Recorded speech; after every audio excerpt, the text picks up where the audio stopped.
नमस्कार दोस्तों, मैं हूं रवि राजकुमार सिंह चौहान। आप सभी लोगों का एक बार पुनः अवेयर 24 यूट्यूब चैनल पर मैं स्वागत करता हूं। दोस्तों, आज हम बात करने वाले हैं भारतीय संवैधानिक विकास की एक अति महत्वपूर्ण कड़ी, भारतीय सरकार अधिनियम 1935 और प्रांतीय स्वायत्त शासन अर्थात प्रोविंशियल ऑटोनॉमी। हम दोस्तों इस लेक्चर के माध्यम से देखेंगे कि भारत सरकार अधिनियम 1935 में प्रांतीय स्वायत्त शासन प्रोविंशियल ऑटोनॉमी के विषय में क्या प्रावधानित किए गए और इनका भारतीय शासन व्यवस्था पर, भारतीय प्रांतीय शासन व्यवस्था पर क्या प्रभाव पड़ा। दोस्तों, आज के लेक्चर में हम देखेंगे कि आखिर प्रांतीय स्वायत्त शासन की पृष्ठभूमि क्या रही है। हम देखेंगे कि प्रांतीय स्वायत्त शासन का अर्थ होता क्या है। हम देखेंगे आखिर प्रांतीय स्वायत्त शासन प्रणाली की विशेषताएं क्या होती हैं। हम देखेंगे आखिर इस व्यवस्था की क्या कमियां थी।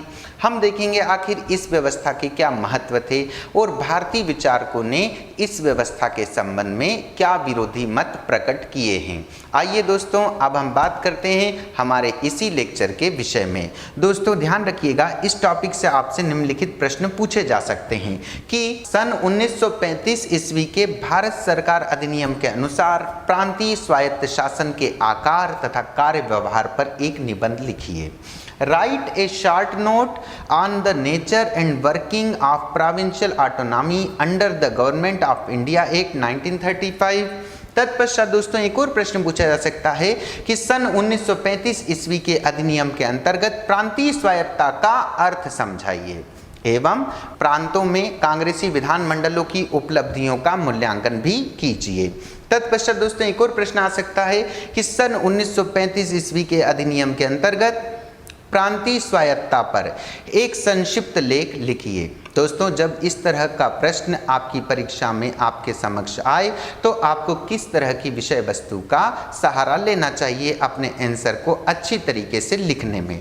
आइए दोस्तों, हम इसी विषय में देखते हैं कि आखिर प्रांतीय स्वायत्त शासन की पृष्ठभूमि क्या थी। दोस्तों, भारत सरकार अधिनियम 1935 के पारित होने से पहले हमारे देश में प्रांतीय शासन की क्या स्थिति थी। तो दोस्तों, आपको मालूम ही है कि भारतीय परिषद अधिनियम 1919 के तहत तत्कालीन भारतीय प्रांतों में द्वैध शासन व्यवस्था, डायरकी गवर्निंग सिस्टम को लागू किया गया था। लेकिन दोस्तों, यह शासन प्रणाली काफ़ी दोषपूर्ण थी, इसीलिए यह प्रांतों में असफल ही सिद्ध हुई। दोस्तों, सन 1927 ईस्वी में ब्रिटिश सरकार ने भारत परिषद अधिनियम 1919 के मूल्यांकन के लिए आखिर यह कितना कामयाब हुआ, इसके लिए सर जॉन साइमन की अध्यक्षता में एक आयोग को भारत भेजा। आपको मालूम ही है, इस आयोग का भारत में तीव्र विरोध हुआ क्योंकि इस कमीशन में कोई भी भारतीय सदस्य शामिल नहीं था। ध्यान रखिएगा दोस्तों, सर जॉन साइमन कमीशन ने अपनी रिपोर्ट में बताया था कि भारतीय प्रांतों में द्वैध शासन, डायरकी गवर्निंग सिस्टम को हटाते हुए स्वायत्त शासन की स्थापना पर जोर दिया जाए। ध्यान रखिएगा दोस्तों, ब्रिटिश सरकार ने साइमन कमीशन की रिपोर्ट के आधार पर भारत सरकार अधिनियम के द्वारा प्रांतों में द्वैध शासन, डायरकी गवर्निंग सिस्टम को समाप्त करके पूर्ण उत्तरदायी शासन की स्थापना की। देखिए दोस्तों, यह पूर्ण उत्तरदायी शासन आखिर कितना उत्तरदायी था, यह तो हमें इस लेक्चर के अंत में मालूम पड़ेगा जब हम इसका सविस्तार वर्णन करेंगे, इसके बारे में मूल्यांकन करेंगे। देखते हैं दोस्तों हम कि आखिर प्रांतीय स्वायत्त शासन का अर्थ होता क्या है। तो दोस्तों, इसके पहले आपको यह जानना जरूरी है कि तत्कालीन ब्रिटिश सरकार ने संयुक्त प्रवर समिति की रिपोर्ट के आधार पर 1935 के भारत सरकार अधिनियम को पारित किया था। लेकिन ध्यान रखिएगा दोस्तों, इस संयुक्त प्रवर समिति ने कहा था कि प्रत्येक प्रांत में एक अपनी कार्यपालिका और एक अपना विधानमंडल होगा। वह विधानमंडल द्विसदनी भी हो सकता है और एक सदनी भी, जिन्हें अपने क्षेत्र में अनन्य क्षेत्राधिकार, एक्सक्लूसिव पावर प्राप्त होंगे और वे केंद्रीय शासन अर्थात गवर्नर जनरल और उसकी कार्यपालिका और केंद्रीय विधानमंडल के नियंत्रण से स्वतंत्र होंगे। तो ठीक है दोस्तों, आपने देखा संयुक्त प्रवर समिति की रिपोर्ट के बारे में।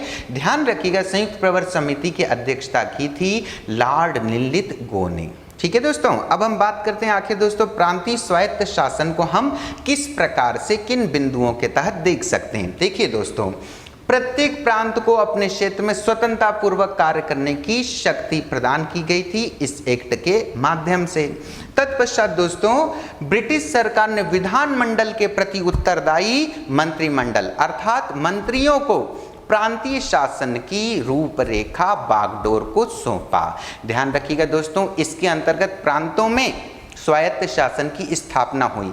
तो अब देखा अपने प्रांतीय स्वायत्त शासन की रूपरेखा किस प्रकार निर्धारित की गई कि प्रत्येक प्रांत को अपने प्रांतीय क्षेत्र में स्वतंत्रता पूर्वक कार्य करने की बगैर गवर्नर जनरल ऑफ इंडिया और बगैर केंद्रीय विधानमंडल के शक्तियां प्रोवाइड की, और साथ ही विधानमंडल के प्रति उत्तरदायी मंत्रियों को प्रांतीय शासन को सौंपा गया। दोस्तों आपको याद ही होगा कि डायरकी गवर्निंग सिस्टम के अंतर्गत प्रांतीय कार्यपालिका को दो भाग में बांटा गया था।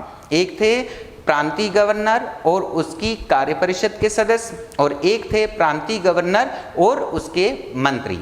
ठीक है, तो अब दोस्तों यहां पर क्या हुआ, प्रांतीय शासन परिवर्तन कि अब प्रांत की समूची शासन व्यवस्था की जिम्मेदारी गवर्नर और उसके मंत्रियों को सौंप दी गई थी।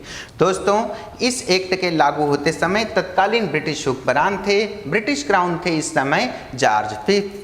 तत्कालीन गवर्नर जनरल ऑफ इंडिया हुआ करते थे लॉर्ड विलिंगडन। तत्कालीन ब्रिटिश प्रधानमंत्री हुआ करते थे श्री रैमजे मैकडोनाल्ड, और तत्कालीन भारत राज्य सचिव हुआ करते थे लॉर्ड जेटलैंड। दोस्तों उपरोक्त चारों महानुभावों के सानिध्य में आपसी सामंजस्य से भारत सरकार अधिनियम 1935 और उसमें प्रस्तावित प्रांतीय स्वायत्त शासन की व्यवस्था प्रावधानित भी की गई। इसे ब्रिटिश संसद द्वारा विधिवत रूप से पारित किया गया और फिर यह भारतीय शासन और प्रशासन में एक अंग भी बनी। दोस्तों अब हम देखते हैं प्रांतीय स्वायत्त शासन प्रणाली की प्रमुख विशेषताएं या विशेष इसकी जो कैरेक्टरिस्टिक्स थी उनके विषय में हम बात करते हैं। सबसे पहले दोस्तों ध्यान रखिएगा, प्रांतीय विधानमंडलों का आकार और रचना विभिन्न भारतीय प्रांतों में एक समान नहीं थी। ध्यान रखिएगा, कुछ प्रांतों में यह व्यवस्था द्विसदनीय थी विधायिका की, तो कुछ प्रांतों में यह एक सदनीय भी थी। तत्पश्चात दोस्तों 11 ब्रिटिश भारतीय प्रांतों में विधानमंडलों का अब गठन किया गया और द्विसदनीय विधानमंडल की स्थापना इन 11 ब्रिटिश प्रांतों में से 6 में की गई, जिनमें विधान परिषद को स्थायी और उच्च सदन की संज्ञा दी गई और विधानसभा को अस्थायी और निम्न सदन का रूप दिया गया। तत्पश्चात दोस्तों हम देखते हैं कि प्रांतों को स्वायत्तता और पृथक विधिक पहचान बनाने का अवसर दिया गया, उन्हें इसका अधिकार दिया गया कि वह स्वयं की पहचान को स्थापित कर सकें भारतीय शासन और प्रशासन के संदर्भ में। तत्पश्चात दोस्तों प्रांतों को भारत राज्य सचिव और गवर्नर जनरल ऑफ इंडिया के अलाकमान वाले आदेशों से मुक्त कर दिया गया। मतलब अब प्रांत में भारत राज्य सचिव और गवर्नर जनरल ऑफ इंडिया के जो उच्च आदेश होते थे जिससे प्रांत दब जाते थे उसे समाप्त कर दिया गया।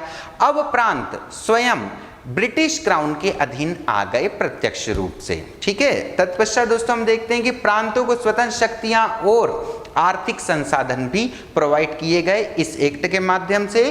तत्पश्चात प्रांतीय सूची में शामिल विषयों पर प्रांतीय विधानमंडलों को, चाहे वे एक सदनीय हो या द्विसदनीय हो, उन्हें विधान निर्माण की अब्सोल्यूट पावर प्रोवाइड की गई, आत्यंतिक शक्ति भी इस एक्ट के अंतर्गत प्रोवाइड की गई। और दोस्तों प्रांतीय विधानमंडल अब केवल प्रांतीय विषयों पर ही नहीं, राज्य सूची पर ही नहीं, समवर्ती सूची पर भी अपना विधि निर्माण कर सकेंगे, इस बात का प्रावधान भी इस एक्ट में किया गया। तत्पश्चात दोस्तों हम देखते हैं कि प्रांतीय कार्यपालिका का गठन गवर्नर और उसकी मंत्री परिषद के द्वारा होता था। अर्थात प्रांतीय कार्यपालिका का मतलब क्या हुआ, प्रांतीय गवर्नर और उसकी मंत्री परिषद। ध्यान रखिएगा, मंत्री परिषद जवाबदेह हुआ करती थी प्रांतीय विधानमंडल के प्रति।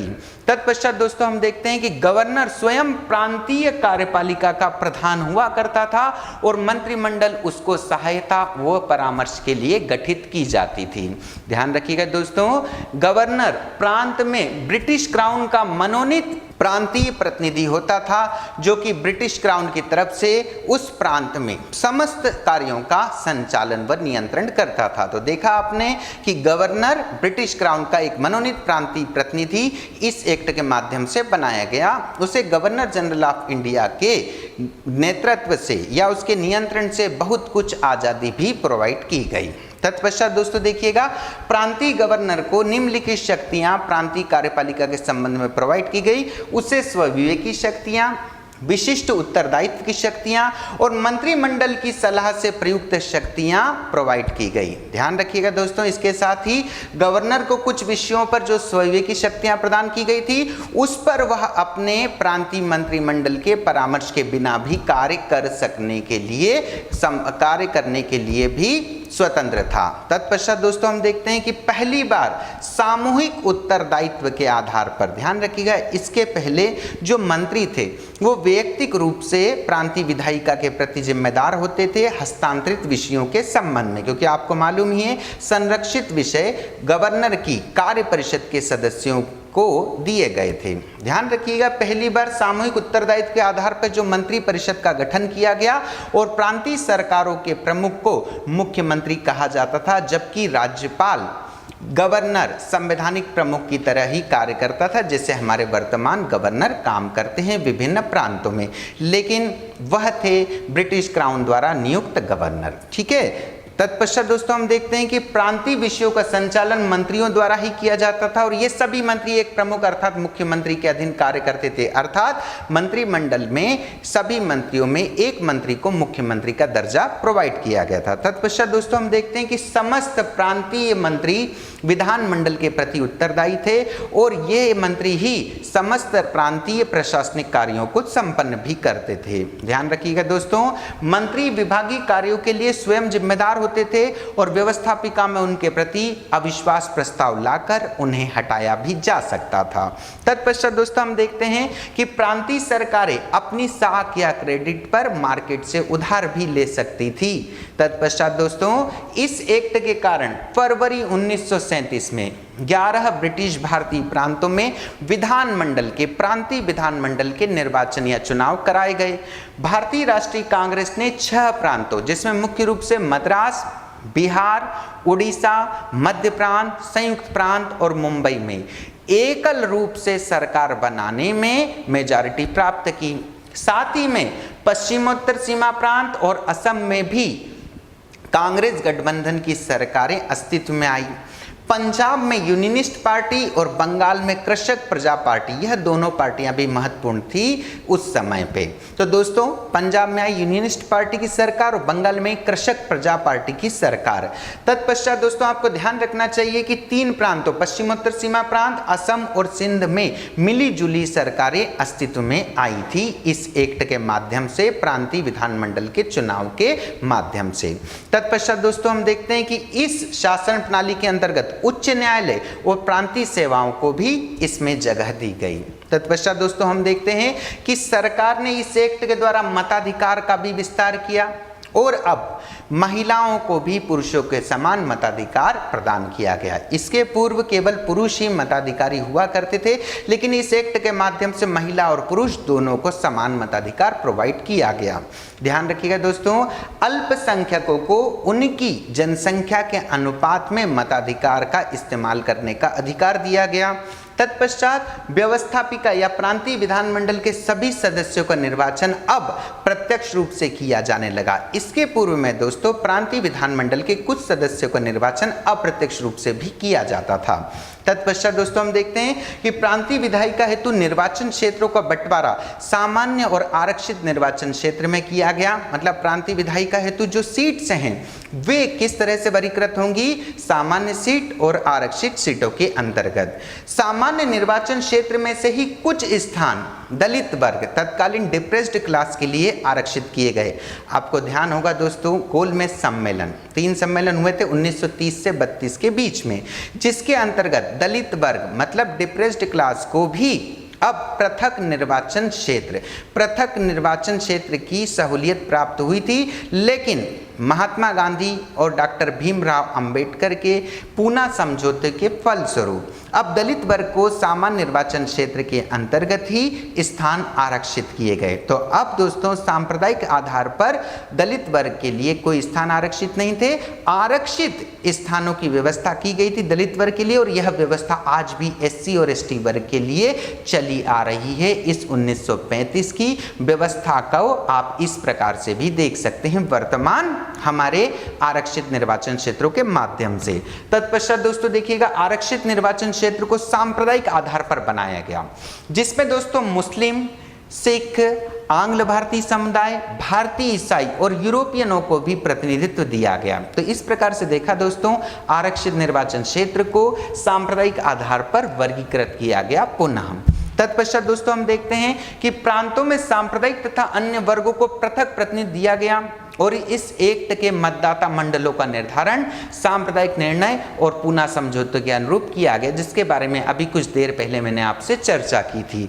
तत्पश्चात दोस्तों हम देखते हैं कि एक सीमा तक भू राजस्व अदा करने वाले या इनकम टैक्स आयकर देने वाले या घर का किराया देने वाले या निर्धारित शैक्षणिक योग्यता प्राप्त व्यक्ति या सैन्य सेवा करने वाले व्यक्तियों को ही प्रांतीय विधानमंडल की मतदाता सूची में मताधिकार के लिए शामिल किया गया था। दोस्तों ध्यान रखिएगा दोस्तों, अब हम बात करेंगे कि आखिर प्रांतीय स्वायत्त शासन की सीमाएं या लिमिटेशंस क्या थी प्रोविंशियल ऑटोनॉमी की। दोस्तों देखिएगा, इसकी निम्न लिमिटेशन थी। पहला, गवर्नर को यदि अनुभव हो कि प्रांत का प्रशासन संवैधानिक उपबंधों के आधार पर संचालित नहीं हो सकता, तो वह धारा 93 के साथ ही धारा 93 के अंतर्गत किसी भी प्रांत के शासन का संपूर्ण कार्यभार स्वयं अपने हाथों में ले सकता था, जैसा कि वर्तमान में आप देखते हैं राष्ट्रपति शासन के रूप में। तो इसी तरह की कुछ व्यवस्था थी तत्कालीन प्रांतीय स्वायत्त शासन की प्रावधान के विषय में। तत्पश्चात दोस्तों देखते हैं हम कि गवर्नर को वित्तीय क्षेत्र में व्यापक शक्तियां प्रोवाइड की गई। तो दोस्तों आप जानते हैं कि प्रशासन का रक्त तो होता है वित्त, और प्रशासन में वित्त की महत्वपूर्ण भूमिका होती है, इसीलिए वित्त के क्षेत्र में प्रांतीय गवर्नर को व्यापक शक्तियां प्रोवाइड की गई। वित्तीय विधेयक गवर्नर की अनुमति से ही प्रांतीय विधानमंडल में प्रस्तुत किए जा सकते थे। और ध्यान रखिएगा दोस्तों, गवर्नर को सरकारी कानूनों पर भी रोक लगाने का अधिकार दिया गया। मतलब प्रांतीय विधानमंडल कोई विधि बना दे तो उस पर रोक लगा सकता था प्रांतीय गवर्नर। तत्पश्चात दोस्तों प्रांतीय गवर्नर प्रांतीय मंत्रिमंडल की किसी मांग में भी कटौती कर सकता था। बजट संबंधी कटौती की हम यहाँ पर चर्चा कर रहे हैं। तत्पश्चात दोस्तों हम देखते हैं कि गवर्नर को अपने मंत्रिमंडल के, अपनी मंत्रिपरिषद के जो मंत्री हैं उनको बर्खास्त करने का भी अधिकार प्रोवाइड किया गया था। यह अधिकार केवल गवर्नर और केवल प्रांतीय गवर्नर को ही था। तत्पश्चात दोस्तों विधानमंडल द्वारा पारित किसी भी विधेयक को वह अस्वीकार कर सकता था, उसे कारण बताने की भी जरूरत नहीं थी। तत्पश्चात दोस्तों देख सकते हैं हम कि गवर्नर विधेयकों को प्रांतीय विधानमंडल के सदनों को पुनः विचार के लिए भी लौटा सकता था कि हो सकता है प्रांतीय विधानमंडल ने इस मैटर में कोई गलती की है तो वह उसे सुधार सके। इसे आप निलंबनकारी वीटो के रूप में भी देख सकते हैं। तत्पश्चात दोस्तों ध्यान रखिएगा, विधानमंडल को किसी भी विधेयक को पारित करने से पहले गवर्नर जनरल की सलाह लेना अनिवार्य था। ध्यान रखिएगा दोस्तों, कोई भी विधेयक बिना गवर्नर की अनुमति से विधि का रूप धारण नहीं कर सकता था। वह विधि तभी बनेगा जब उस पर प्रांतीय गवर्नर हस्ताक्षर करेंगे। तत्पश्चात दोस्तों किसी ऐसे विधेयक पर जिस पर गवर्नर की अनुमति प्राप्त हो, ब्रिटिश क्राउन चाहे तो उसे अस्वीकृत भी कर सकता था। मतलब प्रांतीय विधानमंडल के किसी कानून पर सीधे ब्रिटिश क्राउन को नियंत्रित करने के लिए यह प्रावधान प्रावधानित किया गया था भारत सरकार अधिनियम 1935 के अंतर्गत। तत्पश्चात दोस्तों गवर्नर को अध्यादेश जारी करने का अधिकार दिया गया। अध्यादेश का मतलब होता है शासन के अध्यक्ष का आदेश, और उस समय पर प्रांतीय शासन का अध्यक्ष हुआ करते थे गवर्नर, तो वह अध्यादेश भी जारी कर सकते थे। तत्पश्चात दोस्तों गवर्नरों को अल्पसंख्यकों, लोक सेवकों के अधिकारों, कानूनी व्यवस्था, ब्रिटिश व्यापारिक हित और देशी रियासतों आदि के संबंध में विशेष शक्तियां प्रोवाइड की गई ताकि इनके अधिकारों की रक्षा व्यवस्थित रूप से पूर्व के अनुसार होती रहे। तत्पश्चात दोस्तों हम देखते हैं कि गवर्नर अपनी स्वयं की शक्तियों और व्यक्तिगत निर्णयों की शक्तियों के फलस्वरूप अब प्रांतीय स्वशासन के क्षेत्र में, प्रांतीय शासन के क्षेत्र में एक तानाशाह की भूमिका धारण भी कर सकता था समय समय पर। तत्पश्चात दोस्तों हम देखते हैं कि वार्षिक बजट का 40% भाग प्रांतीय विधानमंडल के मताधिकार से बाहर था। मतलब 40% भाग पर प्रांतीय विधानमंडल किसी भी तरह से बहस या वोटिंग नहीं कर सकते थे। तत्पश्चात दोस्तों प्रांतों में जो विधानमंडल के चुनाव होने थे उनमें सभी वयस्कों को मताधिकार नहीं दिया गया। इसका आधार था आर्थिक संपन्नता। दोस्तों देखा आपने कि आखिर कितने सीमाएं इस एक्ट में प्रांतीय स्वायत्त शासन प्रणाली पर लगा दी गई थी। अब बात करते हैं दोस्तों हम प्रांतीय स्वायत्त शासन प्रणाली के महत्व के विषय में, सिग्निफिकेंस के विषय में। देखिएगा दोस्तों, यद्यपि ब्रिटिश सरकार ने प्रांतों को स्थानीय रूप में स्वशासन की स्वतंत्रता दे दी, लेकिन वास्तविक रूप से स्वायत्त शासन अभी भी भारतीयों की पहुंच से काफी दूर था। मतलब हाथी के दांत दिखाने के कुछ और खाने के कुछ और। गवर्नरों को विशेष शक्तिशाली बनाने का जो निर्णय ब्रिटिश सरकार ने किया था, उसका कारण यह था कि वे मानते थे कि भारत राज्य मंत्री भारत में उत्तरदायी शासन स्थापित करने में सक्षम नहीं है। इसलिए यह अधिकार किसको दे दिया गया? प्रांतीय गवर्नर को। इसके माध्यम से गवर्नर जनरल ऑफ इंडिया और ब्रिटिश राज्य मंत्री, भारत राज्य मंत्री को बाईपास करते हुए सीधे प्रांतीय गवर्नर को अधिकार संपन्न शक्तिशाली बनाया गया। ब्रिटिश सरकार की इच्छा थी कि भारत में ब्रिटिश शासन हमेशा स्थापित रहे और इसी उद्देश्य की पूर्ति के लिए ब्रिटिश संसद ने गवर्नर जनरल को भी कुछ विशेष शक्तियां प्रोवाइड की, प्रांतीय गवर्नर के साथ में ही। ध्यान रखिएगा दोस्तों, प्रांतों का शासन गवर्नर जनरल ऑफ इंडिया की इच्छा पर फिर भी निर्भर करता था। भले ही बोलने के लिए प्रांतों में प्रोविंशियल ऑटोनॉमी है, लेकिन फिर भी गवर्नर जनरल ऑफ इंडिया की इच्छा पर ही काफी कुछ डिपेंड करता था, प्रोविंशियल ऑटोनॉमी। ध्यान रखिएगा दोस्तों, गवर्नर जनरल प्रांतों पर अपना नियंत्रण कठोर से कठोर करता जा रहा था और अपने विशेष उत्तरदायित्व के आड़ में प्रांतों का शासन भी अपनी इच्छानुसार मन मर्जी से चलाया करता था। ध्यान रखिएगा दोस्तों, श्री के.टी. शाह ने लिखा है कि भारत सरकार अधिनियम 1935 के अनुसार प्रांतीय स्वायत्तता एक भूत की छाया है, जो ऐसे लोगों को जो उससे परिचित नहीं है अवश्य भयभीत कर सकती है। यह भारतीय जनता को वास्तविक सत्ता न सौंपने का ब्रिटिश साम्राज्यवाद का एक बहाना था। मतलब भारत को सत्ता उन्होंने सौंपी नहीं वास्तविक रूप से, बस एक बता दिया कि आपको क्रमिक रूप से सहूलियत दी जा रही है, आपको जिस टाइम पे आप अपने शासन संचालन में समर्थ हो जाएंगे तब अंग्रेज मुक्त कर देंगे। इसी परिप्रेक्ष्य में पहली कड़ी थी भारतीय प्रांतों में प्रोविंशियल ऑटोनॉमी। ठीक है, तत्पश्चात दोस्तों श्री M.R. मसानी जी ने लिखा है कि भारत सरकार अधिनियम पूर्णतया लोकतंत्र विरोधी और विदेशी शासन की चाह से ओतप्रोत प्रतीत होता है। तत्पश्चात दोस्तों A.B. कीत ने भी लिखा है कि भारत सरकार अधिनियम 1935 एक बेमेल खिचड़ी था। खिचड़ी भी है और वो भी कैसी? बेमेल। तत्पश्चात दोस्तों हम देखते हैं नवीन प्रांतीय शासन प्रणाली की आलोचना भारतीय विचारकों ने किस रूप में की। देखिए दोस्तों, यद्यपि भारत सरकार अधिनियम 1935 में प्रांतों में एक नवीन प्रकार की स्वशासन प्रणाली प्रोविंशियल गवर्नमेंट की शुरुआत की गई, लेकिन ब्रिटिश सरकार द्वारा इस शासन प्रणाली को पूर्णतः प्रतिबंधित कर दिया गया। इस प्रणाली पर दोस्तों निम्नलिखित तरीके से प्रतिबंध लगाए गए। सबसे पहले दोस्तों हम देखेंगे इस प्रणाली के आंतरिक प्रतिबंध या इंटरनल लिमिटेशंस के विषय में। तत्पश्चात हम देखेंगे इसके एक्सटर्नल लिमिट्स या बाह्य प्रतिबंधों के विषय में। दोस्तों जानते हैं आखिर इस प्रणाली पर आंतरिक प्रतिबंध या इंटरनल लिमिटेशन किस प्रकार से लगाए गए थे। दोस्तों ब्रिटिश सरकार यह कभी नहीं चाहती थी कि भारतीय स्वतंत्र रूप से अपना शासन व्यवस्था का कार्य संचालन करें, वे स्वतंत्र रूप से भारत में अपनी काम कर सकें। इसीलिए उसने इस व्यवस्था के अंतर्गत निम्नलिखित आंतरिक प्रतिबंध लगाए। सबसे पहला, गवर्नर के हाथों में मंत्रियों को हटाने और उसकी नियुक्ति करने का अधिकार, अर्थात प्रांतीय गवर्नर ही क्या करेगा? अपने मंत्री परिषद के मंत्रियों की नियुक्ति और उन्हें हटाने का अधिकार भी दिया गया प्रांतीय गवर्नर को। इस अधिकार को गवर्नर द्वारा ही क्रियान्वित किया गया। दोस्तों सिंध प्रांत के मुख्यमंत्री ने अपनी खान बहादुर की उपाधि को छोड़ दिया था।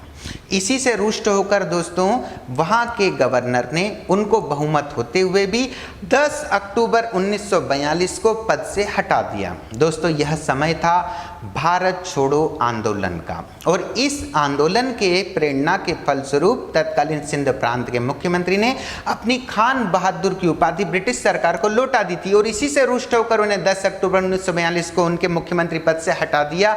इससे ज़्यादा दोस्तों आप क्या समझ सकते हैं किसी गवर्नर की शक्तियों की। बहुमत है फिर भी उसे उसके पद से छोड़ने के लिए मजबूर कर दिया गया। तत्पश्चात दोस्तों हम देखते हैं कि ब्रिटिश सरकार ने प्रांतों की वास्तविक सत्ता प्रांतीय मंत्रिपरिषद को न देकर प्रांतीय गवर्नरों को प्रदान कर दी। इस प्रकार गवर्नर केवल संवैधानिक अध्यक्ष नहीं था, वहां के प्रशासन का वह अध्यक्ष था वास्तविक रूप से। तत्पश्चात दोस्तों हम देखते हैं गवर्नर न केवल विधेयकों को अस्वीकृत कर सकता था बल्कि अपने स्वयं के अध्यादेश भी किसी भी संबंध में जारी कर सकता था। ध्यान रखिएगा, गवर्नर विधानमंडल द्वारा पारित की गई किसी भी अनुदान मांग में कटौती कर सकता था वार्षिक या पूरक बजट के संदर्भ में। तत्पश्चात दोस्तों गवर्नर अपने निर्देशन स्वयं के निर्देशन में ही प्रांत के वार्षिक बजट को प्रस्तुत करवाता था प्रांतीय विधानमंडल में। तत्पश्चात दोस्तों मंत्रियों का सार्वजनिक सेवाओं पर भी किसी भी प्रकार का कोई नियंत्रण नहीं था। गवर्नर स्वयं जो भी उस टाइम के नौकरशाही के पदाधिकारी थे उनसे प्रत्यक्ष रूप से मिला करते थे। गवर्नर के इस अधिकार पर टिप्पणी करते हुए स्वतंत्र भारत के पहले राष्ट्रपति डॉक्टर राजेंद्र प्रसाद जी ने लिखा था कि सेवाओं की इस उच्च स्थिति के कारण सेवाओं के जो पदाधिकारी थे अपने अधिकारी मंत्रियों की नीति निश्चयों और आज्ञाओं की हमेशा अवहेलना करते रहते थे, वरन वे ऐसे गत्यावरोध भी उत्पन्न कर दिया करते थे जो मंत्रियों के लिए अपयश के विषय बन जाते थे। मतलब गलती होती थी प्रांतीय नौकरशाही की, लेकिन अपयश या बुराई मिलती थी प्रांतीय मंत्रियों को। इस आधार पर कहा जा सकता है दोस्तों कि इन असक्षम और अनुभवहीन मंत्रियों को सत्ता का हस्तांतरण करना ही गलत है। तो यह एक मनोवृत्ति बना दी जाती थी भारतीय जनता में कि आपके जो प्रतिनिधि हैं वे असक्षम हैं, अनुभवहीन हैं और इन्हें सत्ता का हस्तांतरण एक गलती ही है। और इस तरह की मनोधारणा बनाने में प्रांतीय नौकरशाही की महत्वपूर्ण भूमिका रही है। तत्पश्चात दोस्तों सन 1935 के विधानमंडल का जो प्रांतीय विधानमंडल था उनका संगठन ही दोषपूर्ण था दोस्तों, और इसमें जो मताधिकारी थे वे बड़े लोग थे जिनके पास ज़्यादा संपत्ति हुआ करती थी और साथ ही प्रांतीय विधानमंडल में जो मताधिकार के संदर्भ में सांप्रदायिकता का भी तीव्र विस्तार किया गया। दोस्तों देखा इसकी कमियों के विषय में आंतरिक कमियां प्रांतीय स्वायत्त शासन की। तत्पश्चात दोस्तों हम देखते हैं कि आखिर एक्सटर्नल लिमिट्स या बाह्य प्रतिबंध क्या आरोपित हुए इस व्यवस्था के ऊपर। ध्यान रखिएगा दोस्तों, जहां ब्रिटिश सरकार ने एक और इस व्यवस्था पर कई आंतरिक प्रतिबंध लगाए, वहीं कुछ बाह्य प्रतिबंधों का यहां उल्लेख करना भी जरूरी है। देखते हैं दोस्तों क्या क्या बाह्य प्रतिबंध थे। सबसे पहला सन 1935 के एक्ट की धारा 102 में गवर्नर जनरल ऑफ इंडिया संकट काल की घोषणा कर सकते थे। इस घोषणा का प्रभाव यह होता था दोस्तों कि प्रांतीय विधानमंडल के समस्त अधिकार सीधे केंद्रीय विधानमंडल में निहित हो जाते थे। ठीक है, तो देखा आपने एक्सटर्नल प्रतिबंध के विषय में कि गवर्नर जनरल ऑफ इंडिया इस एक्ट की धारा 102 में प्रांतीय विधानमंडल की समस्त शक्तियों को केंद्रीय विधानमंडल में शामिल कर सकते थे। तत्पश्चात दोस्तों देश की शांति और सुरक्षा के लिए गवर्नर जनरल ऑफ इंडिया प्रांतों को निर्देश जारी कर सकते थे। ये निर्देश नहीं थे दोस्तों, एक तरह से गवर्नर जनरल ऑफ इंडिया के आदेश थे प्रांतीय शासन और प्रशासन के संदर्भ में। तत्पश्चात दोस्तों गवर्नर जनरल ऑफ इंडिया प्रांतीय शासन में भी हस्तक्षेप कर सकता था। ध्यान रखिएगा दोस्तों, उपरोक्त बाह्य प्रतिबंधों के प्रांतीय प्रभावों की चर्चा करते हुए स्वतंत्र भारत के प्रथम प्रधानमंत्री पंडित जवाहरलाल नेहरू ने लिखा था कि प्रांतीय क्षेत्रों में लोकप्रिय सरकार की स्थिति असाधारण थी। इस पर गवर्नर जनरल ऑफ इंडिया अर्थात वायसराय तथा अनुत्तरदायी केंद्रीय सरकार की शक्तियों के सभी प्रतिबंध थे। ध्यान रखिएगा, प्रांतीय गवर्नर वायसराय की तरह वीटो शक्ति का अपनी ओर से कानून निर्माण के आधार के रूप में भी प्रयोग कर सकता था। लोकप्रिय मंत्रियों और प्रांतीय विधानसभा के प्रत्यक्ष विरोध के बावजूद वह कुछ भी कर सकता था जैसा उसकी मन मर्जी हो। उच्च सेवाओं और पुलिस को जो उच्च स्थिति प्रदान कर दी गई थी और मंत्री इस संबंध में निसहाय ही प्रतीत होते हैं। तो बहुत ही अच्छे शब्दों में पंडित नेहरू ने प्रांतीय स्थानीय स्वायत्त शासन में बाह्य प्रतिबंधों की चर्चा की है कि लोकप्रिय सरकार की स्थिति असाधारण, उसके ऊपर वायसराय और अनुत्तरदायी केंद्र सरकार का पूरा की पूरा नियंत्रण और प्रांतीय गवर्नर भी अपनी वीटो शक्ति का पालन कर सकता था, अपनी वीटो शक्ति का प्रयोग कर सकता था, और मंत्री और प्रांतीय विधानसभा के प्रत्यक्ष विरोध के बावजूद भी वे जो चाहते थे वैसा कर सकते थे। और तो और नौकरशाही विशेषकर पुलिस और उच्च सेवाओं को ऐसी स्थिति प्रदान कर दी कि मंत्री अपने आप को विवश सा महसूस करते थे। देखा दोस्तों आपने कि इस प्रणाली पर किस तरह के बाह्य प्रतिबंध आरोपित किए गए। तो दोस्तों आपको हमारा यह लेक्चर कैसा लगा? अपनी प्रतिक्रिया हमें सोशल मीडिया के विभिन्न प्लेटफॉर्म के माध्यम से पहुंचा सकते हैं। धन्यवाद एक बार पुनः।